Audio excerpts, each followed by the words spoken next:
I went to the University of Virginia and I was at this dinner and the guest speaker was the teacher of the year from South Carolina. Whatever she said, I have no idea what she said. Something clicked. The next day I went and changed my major and got into the ed school, and the rest is history. I mean, that's teaching. You never know what interaction you have when that impact is going to come out. I mean, that could be 5 minutes from now, it could be 5 years from now. 20, 30 years ago, you had your lesson plans and you could use them for a decade straight.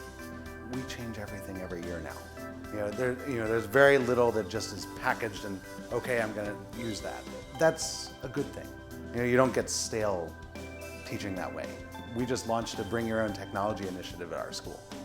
So there's kids with phones and laptops and tablets, and that's completely different. And so everything we've done, toss it out the window. Let's start over and make it better and adapt it and bring it up to the times. I don't think we realized that when we were in our education program, just that you don't get to just plan once and execute for 25 years. A lot of what I do comes with we first, because the team structure that we have set up at our school, I don't do anything by myself.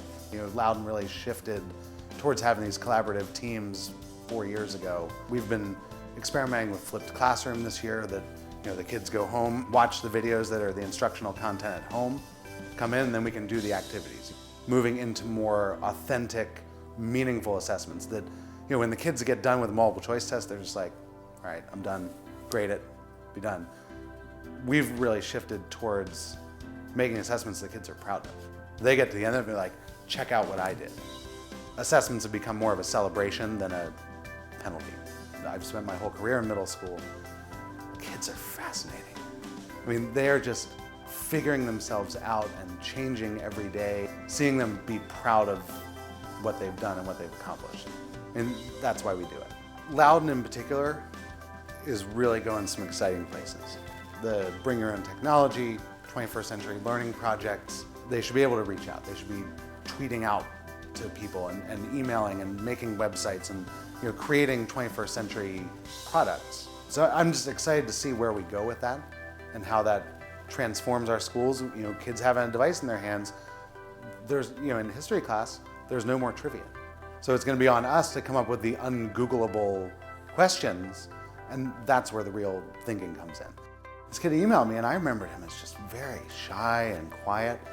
And I bumped into him a few weeks later after he'd emailed me, and suddenly he was this 6'1" lacrosse player headed off to Duke, eloquent and well-spoken. He was nominated for Social Studies Student of the Year at Freedom High School, and it's just amazing. And he really was very thankful for what we had done 6 years earlier in history class.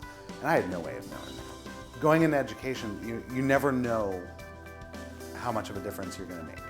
There's little connections. Maybe it's not content. Maybe it's just, reaching out and caring for a kid. 5 seconds here, a minute there. Those impacts can last forever. Maybe that lesson I'm teaching that day is not the most exciting, but I'm working with those kids and I'm helping them to figure themselves out and figure out what type of person they want to be. I love American history.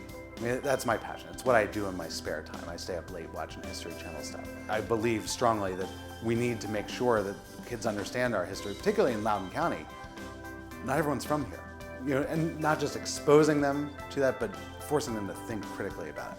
Don't take my word for it. Make up your own mind about what happened and why. I see the impact that a dean or principal can have on everyone in the building. When I'm teaching in my classroom, to a certain extent, I'm limited to helping those students. And that's a noble venture, and I take that very seriously. But seeing the impact that one person can have on a much larger population, defining the vision for a whole school, helping to define the vision for the whole county. So that's where I hope to get at some point.